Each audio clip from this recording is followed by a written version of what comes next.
మహిళల భద్రత అనేది ఏ ప్రభుత్వానికైనా ప్రథమ ప్రాధాన్యత ఉన్న అంశంగా ఉండాలనేసి నేను భావిస్తున్నాను అధ్యక్ష. ఈ కూటమి ప్రభుత్వం అధికారంలోకి వచ్చి 10 నెలలు అయింది అధ్యక్ష. 10 నెలల్లో చూసుకుంటే మహిళల మీద దాడులు, అత్యాచారాలు, హత్యలు చాలా భయంకరంగా పెరిగాయి అధ్యక్ష. అది కూడా చాలా క్రూరంగా, దారుణంగా జరుగుతూ ఉన్న పరిస్థితి కనిపిస్తూ ఉంది అధ్యక్ష. ఎందుకంటే అంటే ఈ 10 నెలల్లో రోజుకి 70 నేరాలు జరుగుతున్నాయి. అంటే గంటకు 3 నుంచి 4 జరుగుతూ ఉన్నాయి అధ్యక్ష. అది వాళ్ళు ఇచ్చిన అధికారిక డేటా ప్రకారమే నేను చెప్తున్నాను అధ్యక్ష. స్కూల్కి వెళ్ళే పిల్లలకి, కాలేజ్కి వెళ్ళే పిల్లల మీద, అలాగే తీసుకుంటే ఇంట్లో ఉన్న వాళ్ళ మీద, ఉద్యోగాలకు వెళ్ళే వాళ్ళ మీద, ఈవెన్ ఆర్టీసీ బస్సుల్లో పనిచేసే కండక్టర్ల మీద కూడా లైంగిక దాడులు జరుగుతున్నాయి అధ్యక్ష.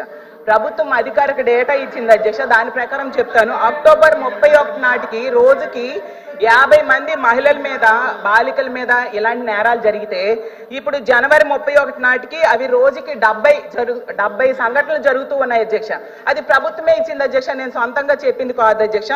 ఎందుకంటే జూన్ నుంచి 31 వరకు ఈ రాష్ట్రంలో మహిళల మీద, చిన్నారుల మీద జరిగిన నేరాలు మన గౌరవ మంత్రివర్యులు చెప్పారు 16,809 నేరాలు జరిగాయని. అంటే 240 రోజుల్లో 16,809 నేరాలు అంటే 70 మంది రోజుకి ఇలాంటి అఘాయిత్యాల బారిన పడుతూ ఉన్నారు అధ్యక్ష. గతంలో ఇదే సమావేశాల్లో గత సమావేశాల్లో 150 రోజుల్లో 7,393 నేరాలు మహిళలపై, చిన్నారులపై జరిగాయని చెప్పారు అధ్యక్ష.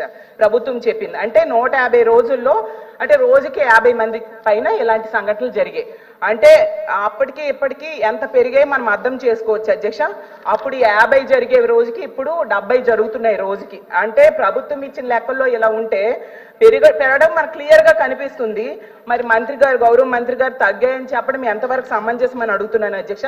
అసలు ఎంత క్రూరమైన, ఘోరమైన నేరాలు జరుగుతూ ఉన్నాయంటే అసలు ఈ అసెంబ్లీ సమావేశాలు జరుగుతున్న టైంలోనే మనం చూసాం. కృష్ణా జిల్లాలో అయితే గన్నవరం మండలంలో అధ్యక్ష ఒక 14 ఏళ్ల మైనర్ బాలికని 4 రోజులు సామూహిక అత్యాచారం అధ్యక్ష. చాలా దారుణం. ఈ రోజు పేపర్లో వచ్చింది అధ్యక్ష, చూడండి ఎంత దారుణంగా జరిగిందో.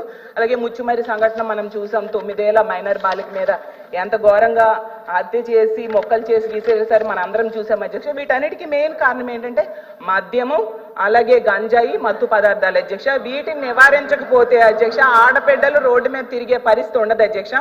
అసలు వీటి వలన అసలు ఆడపిల్లల పాలిట ఇవి శాపంగా మారుతూ ఉన్నాయి అధ్యక్ష. మద్యం అయితే విచ్చలవిడిగా దొరుకుతుంది అధ్యక్ష. వీటిని కంట్రోల్ చేయాల్సిన అవసరం ఉంది అధ్యక్ష. బెల్ షాప్స్, ఎనీ టైం మద్యము, వీటిని కంట్రోల్ చేయాలి అధ్యక్ష. అయితే ఇంకొకటి ఉదాహరణ, మద్యం ఎంత ఘోరంగా ఇలాంటి నేరాలకు కారణమవుతుందో ఉదాహరణ కూడా చెప్తాను. శ్రీకాకుళం జిల్లాలో మొన్న జరిగింది అధ్యక్ష. SSR పురంలో అయితే ఒక మహిళని మద్యం మత్తులో భర్త కత్తితో పొడిచి చంపేశాడు అధ్యక్ష. అంటే ఇంత దారుణమైన సంఘటనలు జరుగుతున్నాయి అధ్యక్ష. అసలు ఈ సంఘటనలో 70% నేరాలు మద్యం మత్తులోనే జరుగుతున్నాయి అధ్యక్ష. అసలు వీటిని, మద్యాన్ని కనుక, గంజాయిని తగ్గిస్తే ఖచ్చితంగా ఈ నేరాలు 80% తగ్గిపోతాయి అధ్యక్ష. ఇంకో విషయం ఏంటంటే ఇలాంటి నేరాలకి అధ్యక్ష రెండే సొల్యూషన్స్ అధ్యక్ష. కఠినమైన శిక్షలు ఉండాలి. రెండోది ఏంటంటే ఇవి జరగకుండా నివారించాలి అధ్యక్ష. కఠినమైన శిక్షణ ఉండాలనేసే గతంలో జగన్మోహన్ రెడ్డి గారు దిశ చట్టము శాసనసభలో ఆమోదం చేసి కేంద్రం దగ్గరికి పెడితే అది పెండింగ్ లో ఉంది అధ్యక్ష. అధ్యక్ష నేను క్వశ్చన్ అడగలేదు అధ్యక్ష. ఇంకోటి ఏంటంటే నివారణకు కూడా దిశ యాప్ ని తీసుకొచ్చారు అధ్యక్ష. ప్రభుత్వం నేను వినడం జరిగింది. దిశ యాప్ ని పేరు మార్చి శక్తి యాప్ అని పెట్టారు. చాలా సంతోషం అధ్యక్ష. ఏదో ఒక యాప్ పేరు మార్చినా పర్వాలేదు, మహిళల భద్రత కోసం ఉండాలనేసి మేము కోరుకున్నాము. గతంలో వీళ్ళు విమర్శించిన అదే దిశ యాప్ ని శక్తి యాప్ గా పేరు మార్చి పెట్టడం చాలా సంతోషం, మేము స్వాగతిస్తున్నాం అధ్యక్ష. అయితే ఇప్పుడు నా డౌట్ ఏంటంటే ఇప్పుడు ఈ శక్తి యాప్ తెచ్చారు, చాలా సంతోషం. దీన్ని ఎంతమంది డౌన్లోడ్ చేసుకుంటున్నారు? డౌన్లోడ్ చేసుకోవడానికి కూడా అవగాహన కార్యక్రమాలు అయితే జరగాలి అధ్యక్ష. నేను ప్రభుత్వాన్ని సూచన ఇస్తున్నాను ఏంటంటే అవగాహన కార్యక్రమాలు ఏమైనా తెలియజేస్తున్నారా? అలాగే ఎక్కువగా లైంగిక వేధింపులు పాఠశాలలో జరుగుతున్నాయి అధ్యక్ష. అయితే ఈ లైంగిక దాడుల నుంచి కాపాడడానికి ఏవైనా అవగాహన కార్యక్రమాలు పాఠశాలలో ఏర్పాటు చేస్తున్నారా? అలాగే మహిళా కళాశాలలు, పాఠశాలలు దగ్గరగా, విద్యా సంస్థల దగ్గరలో బెల్ షాప్స్ ఇలాంటివన్నీ ఉన్నాయి అధ్యక్ష.